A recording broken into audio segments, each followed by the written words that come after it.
Welcome to Eminence Professional Academy students. This is CA Surabhi वागरे. आज हम जो पढ़ने वाले हैं दैट इज़ सब्सिडियरी बुक्स के सम्स. जैसे कि मैंने लास्ट वीडियो में बताया था कि हमने वहाँ पे सिर्फ कॉन्सेप्ट्स कवर किए थे. Now we are moving towards the illustrations. तो जितने भी इलस्ट्रेशंस हमारे टेक्स्ट बुक में है 11th के, हम उसमें से कुछ इलस्ट्रेशंस ऑफ कोर्स यहाँ कवर करेंगे. बाकी जो इलस्ट्रेशंस है जो हम यहाँ कवर नहीं कर पाते हैं वीडियो में, उसके लिए you can try them at home, और ऑफ कोर्स डाउट्स के लिए आई एम ऑलवेज देयर. सो एक बेसिक क्वेश्चन से हम स्टार्ट कर रहे हैं which is page number 148 illustration 1. तो ये जो क्वेश्चन है पहले हम थोड़ा सा इसका रिवीजन कर लेते हैं. वीडियो में जो मैंने सिखाया था वहाँ पे मैंने कहा था कि ये क्रेडिट ट्रांजैक्शन रिलेटेड होता है. तो परचेज बुक अगर मुझे बनाना है तो देर नीड टू बी 2 कंडीशंस जो सेटिस्फाई होनी चाहिए. एक कि मैंने गुड्स को परचेज किया होना चाहिए, और सेकंड मैंने जितने भी मेरे गुड्स मैंने परचेज किए वो सारे क्रेडिट पे होने चाहिए. तो अगर क्रेडिट पे नहीं है और मैंने गुड्स परचेज किए हुए, that means it becomes a cash transaction, तो वो यहाँ नहीं आएगा. तो ये 2 कंडीशंस जो है ये मेरे कंपल्सरीली सेटिस्फाई होने चाहिए. वन इज़ मैंने गुड्स परचेज किए होने चाहिए, and second should be on credit. तो दोनों कंडीशंस सेटिस्फाई होने चाहिए. ओके तो अब हम इलस्ट्रेशन देखते हैं, वहाँ से हमको कॉन्सेप्ट और भी क्लियर हो जाएगा. Prepare a purchase book in the books of Noha Traders. तो नोहा ट्रेडर्स के बुक्स में we have to prepare a purchase book, और फर्स्ट ट्रांजैक्शन दिया है 2019 April 1. Purchased goods from Mrs Kamal ₹1000 on credit. Invoice number is 4. Now we will check कि purchased goods है तो goods तो है, और क्रेडिट पे भी है तो परचेज बुक में आना चाहिए.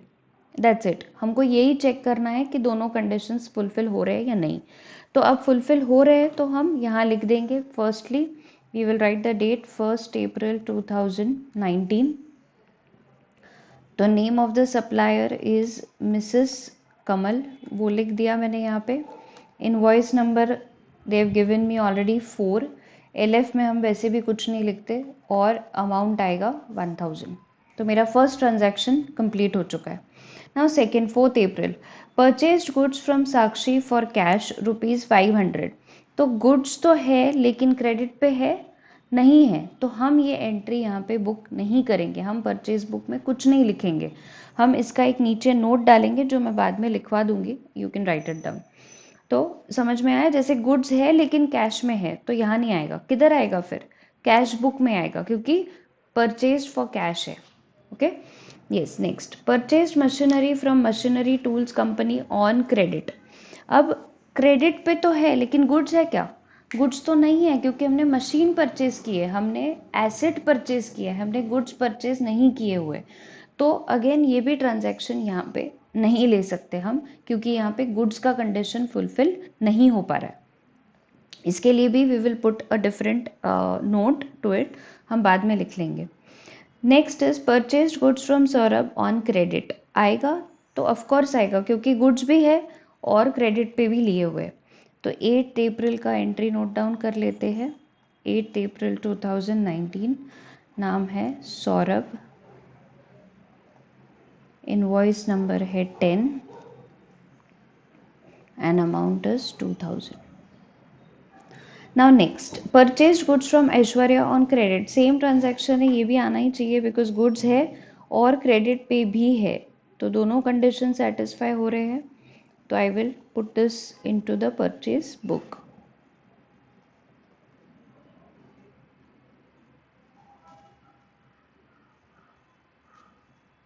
अब यहाँ पे क्वेश्चन ख़त्म हो जाता है. यहाँ पे अपने को क्या करना है, सिर्फ टोटल लेनी है. टोटल आएगी ये परचेज बुक की. So this is 8000 total. तो अब यहाँ पे what does this indicate? That my purchase of goods on credit is ₹8000. Okay so Noha Traders ने पूरे साल में या पूरे अप्रैल महीने में 8000 का गुड्स परचेज किया हुआ है on credit. Now these people will be known as creditors. Right, these people are known as creditors, क्योंकि हमने परचेजेस किए हुए on credit. Okay, now what the answer is completed when you write down the notes also. तो 4th अप्रैल का हमको note डालना है. Now the note will be like this. If you want you can write it down. Transaction dated 4th April 2019. Transaction dated 4th April 2019 cannot be recorded in the purchase book because the goods are purchased for cash. The goods are purchased for cash.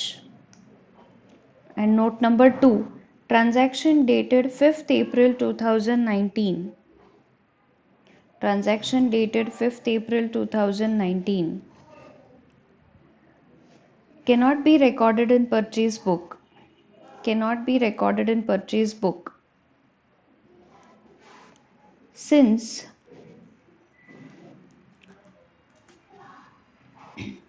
an asset is purchased on credit and not goods.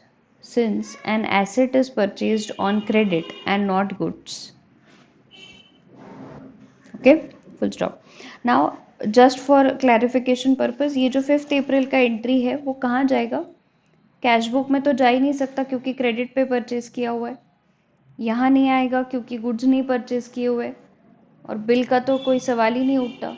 तो जिसका कोई नहीं उसका कौन होता है? Journal proper. तो ये एंट्री जाएगा जर्नल प्रॉपर में. तो machinery purchase on credit is a journal proper entry and not purchase book. Okay, अब ये जो क्वेश्चन है ये बेसिक क्वेश्चन है, इसमें डिस्काउंट या ट्रेड डिस्काउंट ऐसा कुछ है नहीं. लेकिन इलस्ट्रेशन 2 अगर तुम लोग देखोगे तो वहाँ पे ट्रेड डिस्काउंट भी दिया हुआ है. तो हम कल मतलब जो वीडियो पोस्ट करेंगे उसमें ये जो सम है इलस्ट्रेशन 2 ये परचेज बुक से रिलेटेड है, और इसके आगे you see a purchase return का क्वेश्चन दिया हुआ है, इसी का क्वेश्चन है. तो ये दोनों क्वेश्चंस हम कल के सेशन में, कल के लेक्चर में कवर करने वाले हैं. तो आज ये सिर्फ बेसिक मैंने करवाया है, इसमें प्रैक्टिस एज सच कुछ ज़रूरी नहीं है. बट जो कैलकुलेशंस वाले क्वेश्चन है वो हम कल करने वाले हैं. तो कल का लेक्चर अगर देखना है तो पहले प्लीज़ ये वाला बेसिक वीडियो आपको देखना ज़रूरी है. ओके, सो इसमें अगर कुछ डाउट रहेगा तो please comment it in the comment box. Thank you so much. This is signing off CA Surbhi वागड़े.